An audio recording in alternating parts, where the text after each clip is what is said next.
ডিমের সব রকম রেসিপি ট্রাই করা হয়ে গেছে, তাহলে আমি হলপ করে বলতে পারি এটা এখনও ট্রাই করা বাকি আছে। দেখো, খুব সিম্পল পদ্ধতি, কিন্তু খেতে ভীষণই টেস্টি হয়। ভাত, রুটি, পরোটা যে কোনো কিছুর সঙ্গেই খেতে পারো, তবে রুটির কোনো আইটেমের সঙ্গে খেতে বেশি ভালো লাগে। এখানে বেশ অনেকটা পেঁয়াজকে একদম ঝুড়ি করে কেটে নিয়ে ভাজা বসিয়ে দিয়েছি। তেল দিয়েছি সর্ষের তেল প্রায় হাফ কাপের মতো। এখন দুটো মাঝারি সাইজের টমেটোকে পিউরি করে দিয়ে দিলাম। 2 চামচ দিয়ে দিচ্ছি আদা রসুন বাটা, লঙ্কা গুঁড়ো দিলাম, জিরের গুঁড়ো, হলুদ গুঁড়ো, আর দিয়ে দিয়েছি পরিমাণ মতো নুনটাও। এখন সমস্ত কিছুকে ভালো করে নাড়াচাড়া করে কষিয়ে নেব। তোমরা যদি ফেসবুক বা ইনস্টাগ্রাম থেকে রান্নাটা দেখে থাকো, তাহলে অবশ্যই চ্যানেলটাকে ফলো করে নিও, আর যদি ইউটিউব থেকে দেখো তাহলে চ্যানেলটাকে সাবস্ক্রাইব করে নিও। হাফ কাপ দইকে খুব ভালো করে ফেটিয়ে নিয়ে এই মশলার সঙ্গে কষিয়ে নিয়েছি। এখন ডিমটাকে ভেঙে বাটিতে নিয়ে এই গ্রেভির ওপরে বসিয়ে দেবো।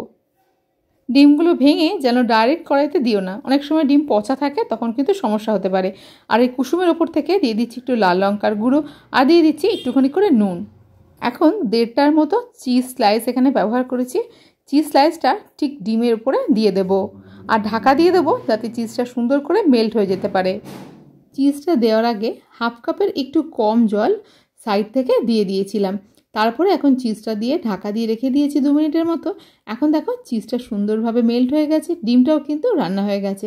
যদিও আমি এটা ভাত দিয়ে সার্ভ করেছিলাম, কিন্তু তোমরা রুটি বা পরোটা বা পাউরুটি দিয়ে খেয়ে দেখবে, এটা বেশি ভালো লাগে। চিজটা দিয়ে খুব বেশিক্ষণ ঢাকা দিয়ে রাখার কিন্তু দরকার নেই, তাহলে কড়াইয়ের নিচে থেকে চিজটা লেগে যেতে পারে। আর এখন গ্যাসটা কিন্তু বন্ধ করে দিয়েছি। কড়াইয়ের তাপেতেই ডিমটা সুন্দরভাবে রান্না হয়ে গেছে। ওপর থেকে একটু ধনেপাতা ছড়িয়ে দিয়েছি, আর এখন এটা সার্ভ করার জন্য একদম রেডি।